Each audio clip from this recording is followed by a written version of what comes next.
नमस्कार। आज माघ कृष्ण एकादशी शक 1935 सादर करत आहोत ठाणे वार्ता। ठळक घडामोडी। मनोरुग्णालयातील रुग्णांनी तयार केलेल्या वस्तू मानस नावानं बाजारात। सेवेत कसूर केल्याप्रकरणी आयसीआयसीआय लोंबार्ड विमा कंपनीस 5 लाख रुपये नुकसान भरपाई देण्याचे आदेश। आणि खासदार प्रकाश परांजपे यांना विसरली शिवसेना। या आणि इतर घडामोडी विस्तृतपणे पण काही क्षणातच। ठाणे वार्ता पहा श्रीस्थानक वाहिनीवर। आता सकाळी 9:15 पासून रात्री 9:15 पर्यंत ठाणे वार्ता, ठाण्यातील पहिलं दृकश्राव्य माध्यम। श्रीस्थानक वाहिनी ठाण्याची स्वतःची वाहिनी। ठाण्यातील घडामोडी, कार्यक्रम, वादविवाद, अगदी गाणी, नाटक याचा आनंद घर बसल्या पहा श्रीस्थानक वाहिनी। आपल्या ठाण्याचं हक्काचं व्यासपीठ श्रीस्थानक वाहिनी। ठाणे वार्ता आता संकेतस्थळावर देखील ठाणेवार्ता.com वर क्लिक करा आणि ठाण्याच्या घडामोडी जाणून घ्या। ठाण्यातील पहिलं ऑनलाईन माध्यम ठाणेवार्ता.com। नमस्कार मंडळी, दर रविवारी पाहायला विसरू नका। नमस्कार मंडळी, आपल्या प्रश्नांचं थेट उत्तर। ठाणे वार्ता पहा श्रीस्थानक वाहिनीवर। आता सकाळी 9:15 पासून रात्री 9:15 पर्यंत ठाणे वार्ता, ठाण्यातील पहिलं दृकश्राव्य माध्यम। ठाण्यातील हळदीला तारपा हा ब्रँड मिळाला असून आता मनोरुग्णालयातील रुग्णांनी तयार केलेल्या वस्तूंना मानस हा ब्रँड मिळालाय। ठाण्याच्या मनोरुग्णालयात आज वर्धापन दिन साजरा करण्यात आला। या वर्धापन दिनात मनोरुग्णालयातील रुग्णांनी तयार केलेल्या वस्तू मानस म्हणजे मनाची ताकद या नावानं विक्री करण्याचा शुभारंभ झाला। मनोरुग्णालयातील रुग्ण स्वावलंबी व्हावेत आणि त्यांच्यातील लपलेली कला पुढे यावी या दृष्टिकोनातून मानस हा ब्रँड निर्माण करण्यात आला आहे।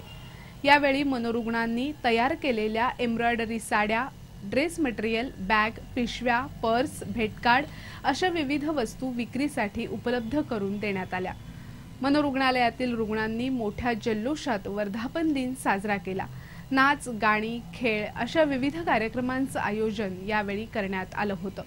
मराठी चित्रपट अभिनेता संतोष जुवेकर हा प्रमुख पाहुणा म्हणून या सोहळ्यात उपस्थित होता। मनोरुग्णालयातील जॉन नावाचा एक रुग्ण ज्यानं जवळपास 25 वर्षात प्रकाश पाहिला नव्हता, तोही या आनंदात सहभागी झाला होता। गेली 25 वर्ष जॉन या रुग्णालयात आहे। विविध रुग्णालयातून प्रशिक्षणासाठी आलेले डॉक्टर्सही या वर्धापन दिन सोहळ्यात मोठ्या उत्साहानं सहभागी झाले होते। या सोहळ्यात आपल्याला एक वेगळा आणि चांगला अनुभव मिळाल्याच्या प्रतिक्रिया या डॉक्टरांनी व्यक्त केल्या। ऑटो रिक्षा चालक मालकांवर होणाऱ्या अन्यायावर वाचा फोडण्यासाठी आणि त्यांच्या विविध मागण्यांच्या पूर्ततेसाठी प्रादेशिक परिवहन कार्यालयासमोर आज रिक्षा चालक मालकांनी धरणं आंदोलन केलं। रिक्षा परवान्यासाठी असलेली शिक्षणाची अट रद्द करावी, परवान्यासाठीची ऑनलाईन प्रक्रिया थांबवावी आणि लेखी स्वरूपातील अर्ज स्वीकारण्याची व्यवस्था करावी। ज्यांच्याजवळ परवाना आणि बॅच आहे अशा सर्व चालकांचा परवान्यासाठी प्राधान्यानं विचार करावा। नवीन परवाना प्रक्रिया संदर्भात निर्णय घेण्यापूर्वी ऑटो रिक्षा चालक मालक संघटना संयुक्त कृती समिती बरोबर चर्चा करून निर्णय घ्यावा। ठाणे शहरासाठी वाढलेली लोकसंख्या पाहता 10,000 अतिरिक्त परवाने देण्यात यावे। परवाना हस्तांतरणासाठी आकारला जाणारा जिजिया कर रद्द करावा। प्रादेशिक परिवहन कार्यालयाकडून होणारी अडवणूक थांबवावी। विद्यार्थी वाहतुकीसाठी लावण्यात आलेल्या जाचक अटी शिथिल कराव्यात। राज्यातील सर्व ऑटो रिक्षा चालक मालकांना पब्लिक सर्व्हंटचा दर्जा द्यावा। ऑटो रिक्षांची आयुर्मर्यादा अमर्याद असावी अशा विविध मागण्यांसाठी हे धरणं धरण्यात आलं होतं। जिल्ह्याचा पर्यावरणातून विकास करणं, सागरी मार्गानं मतदारसंघाला जोडून दळणवळणाच्या दृष्टिकोनातून स्वयंपूर्ण करणं, रेल्वे सेवेला अधिक भक्कम करणं, तलावाचं शहर म्हणून हरवत चाललेली ओळख कायम ठेवणं, बोरिवली ते येऊर असा केबल मार्ग असे सर्वांगीण विकासाचे पुढील 5 वर्षाचं नियोजन ठाण्याचे खासदार संजीव नाईक यांनी मांडले। निर्धार या बहुउद्देशीय कल्याणकारी संस्थेच्या वतीनं ठाणे लोकसभा मतदारसंघातील रेल्वे विषयक सुधारणा आणि समस्या या विषयावर एका परिसंवादाचं आयोजन करण्यात आलं होतं। त्यावेळी झालेल्या प्रकट मुलाखतीत खासदार संजीव नाईक यांनी पुन्हा संधी मिळाल्यास पुढील कामांचं नियोजन स्पष्ट केलं। ठाणे लोकसभा मतदारसंघातील पेंदर ते बेलापूर असा पहिला मेट्रोचा प्रकल्प साकारत असून येत्या वर्षभरात त्याचं लोकार्पण होईल असं त्यांनी सांगितलं। ठाणे हे एकमेव रेल्वे स्थानक असल्यानं येथील गर्दीचा अधिभार कमी करण्यासाठी मनोरुग्णालयापासून घोडबंदर ते मीरा भाईंदर मेट्रो सेवा सुरू करण्याच्या दृष्टीनं प्रयत्न असल्याचं सांगितलं। खासदार निधीतून स्थानिक कामांवर खर्च करण्याऐवजी दीर्घकाळ टिकतील अशी कामं करण्याकरता खासदार निधी वापरण्याची भूमिका असल्याचं त्यांनी सांगितलं। यावेळी उपस्थितांनी विचारलेल्या प्रश्नांनाही खासदार संजीव नाईक यांनी उत्तरं दिली। ठाणेकर नागरिकांसाठी रेल्वेकडून 22 कोटींचे लोकाभिमुख प्रकल्प राबवण्यात यश आल्याचा दावा खासदार संजीव नाईक यांनी यावेळी केला। शिवसेनेचे खासदार प्रकाश परांजपे यांना शिवसेनाच विसरली असल्याचं दिसून आलं। ठाण्याचे माजी खासदार प्रकाश परांजपे यांचा काल स्मृतिदिन होता। मात्र ज्या शिवसेनेकडून प्रकाश परांजपे यांनी 4 वेळा खासदारकी भूषवली त्यांना मात्र प्रकाश परांजपे यांचा विसर पडल्याचं दिसून आलं। शिवसेनेच्या खासदाराच्या स्मृतिदिनी एका काँग्रेस कार्यकर्त्यानं लावलेला फलक बरंच काही सांगून गेला। प्रकाश परांजपे यांनी नगरसेवक म्हणून आपली कारकीर्द सुरू केली। त्यांना महापौर पद मिळालं नाही, पण देशातील मोठ्या समजल्या जाणाऱ्या ठाणे लोकसभा मतदारसंघाचं त्यांनी प्रतिनिधित्व केलं। नगरसेवक पदाची निवडणूक लढवताना त्यांनी कधीही भिंती रंगवणं, फलक लावणं असे प्रकार केले नाहीत। परांजपे यांच्या काळात महापालिका सभागृहामध्ये अनेकदा अटीतटीची लढाई होत असे, पण परांजपे आपल्या हुशारीनं प्रत्येक निवडणुकीत शिवसेनेला विजय मिळवून देत असत। निवडणुका संपल्या की आपले राजकीय जोडे बाजूला ठेवावेत असं परांजपे यांचं मत होतं। ठाण्यातील बहुचर्चित सॅटिस तसंच मनोरुग्णालयाच्या जागेवर नवीन रेल्वे स्थानक या प्रकाश परांजपे यांच्याच कल्पना होत्या। कल्याण डोंबिवली महापालिकेनं प्रकाश परांजपे यांच्या नावानं प्रशासकीय शिक्षण संस्था सुरू केली, पण ज्या ठाण्यात परांजपे यांचं कार्य होतं त्या ठाणे महापालिकेला मात्र त्यांची साधी आठवणही राहिली नाही। ठाण्याचे खासदारपद 4 वेळा भूषवणाऱ्या खासदारांची काँग्रेसचे कार्यकर्ते वसंत पोलाडिया यांच्याशिवाय फारशी कोणाला आठवण राहिली नाही, हे एक विदारक सत्य यामुळे समोर आलं।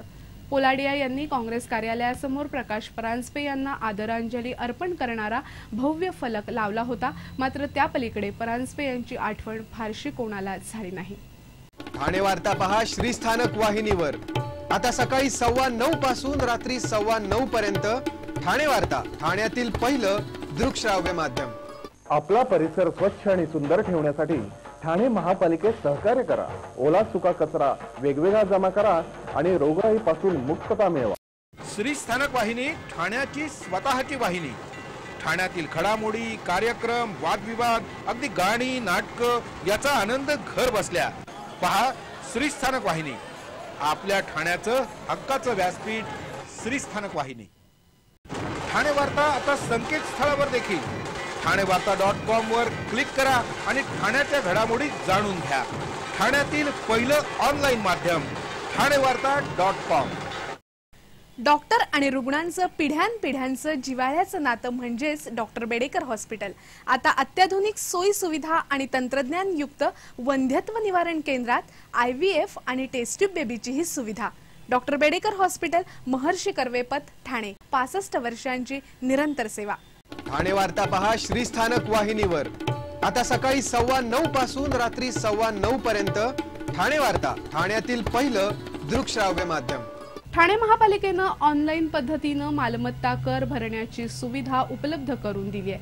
propertytax.thanecity.gov.in या संकेतस्थळावर अथवा ठाणे महापालिकेच्या मुख्य संकेतस्थळावरून प्रॉपर्टी टॅक्स पे ऑनलाईन या लिंकद्वारे मालमत्ता कर ऑनलाईन भरता येऊ शकेल। ठाणेकरांच्या वेळेचा अपव्यय न होता मालमत्ता कर भरणं सुलभ होण्याच्या दृष्टिकोनातून ही सुविधा उपलब्ध करून देण्यात आली आहे।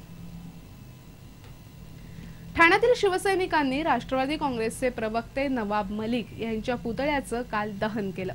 नवाब मलिक यांनी प्रसार माध्यमांशी बोलताना शिवसेनेविषयी आक्षेपार्ह उद्गार काढले। त्यांच्या संतप्त प्रतिक्रिया ठाण्यात उमटल्या। ठाण्यातील शिवसैनिकांनी टेंभीनाका इथे नवाब मलिक यांच्या प्रतिकात्मक पुतळ्याला जोडे मारत त्यांच्या पुतळ्याचं दहन केलं। ग्राहकांना सेवा पुरवण्यात कसूर करणाऱ्या ICICI लोंबार्ड या विमा कंपनीस ठाणे जिल्हा ग्राहक तक्रार निवारण मंचानं 5 लाखांची नुकसान भरपाई देण्याचे आदेश दिले आहेत। जिल्हा ग्राहक तक्रार निवारण मंचाचे अध्यक्ष उमेश जावळीकर आणि नाद कदम यांनी गोपालकृष्ण नायर यांना ही नुकसान भरपाई देण्याचे आदेश दिले आहेत। गोपालकृष्ण नायर यांनी त्यांच्या ओपेल कोर्सा या गाडीसाठी 9 नोव्हेंबर 2006 मध्ये विमा घेतला होता। त्यांच्या गाडीला वाशी इथे 8 डिसेंबरला अपघात झाला। अपघातानंतर नायर यांनी वाशीतील फोर्ट पॉइंट इथे गाडी दुरुस्तीला दिली। नायर यांनी याचा विमा दावा कंपनीकडे सादर केला। अपघातानंतर बॉडी शेल बदलण्याचा अहवाल नायर यांच्या तज्ञानं दिला होता, तर कंपनीच्या तज्ञानं बॉडी शेल बदलण्याची गरज नाही असा अहवाल दिला होता। पण नायर यांना हे न पटल्यामुळे त्यांनी हा अभिप्राय मान्य केला नाही। विमा कायद्यानुसार विम्याच्या 75% एवढी रक्कम मंजूर करणं आवश्यक होतं, पण विमा कंपनीनं बॉडी शेल बदलण्याची गरज नाही आणि मूळ दुरुस्ती देयक सादर केलं नाही अशा 2 कारणाखाली नायर यांचा विमा दावा अमान्य केला। यावर नायर यांनी वाहनाची दुरुस्ती आणि इतर अनुषंगिक खर्चापोटी 5,62,000 आणि प्रतिदिन 650 रुपये नुकसान भरपाई मागणारा दावा मंचाकडे दाखल केला।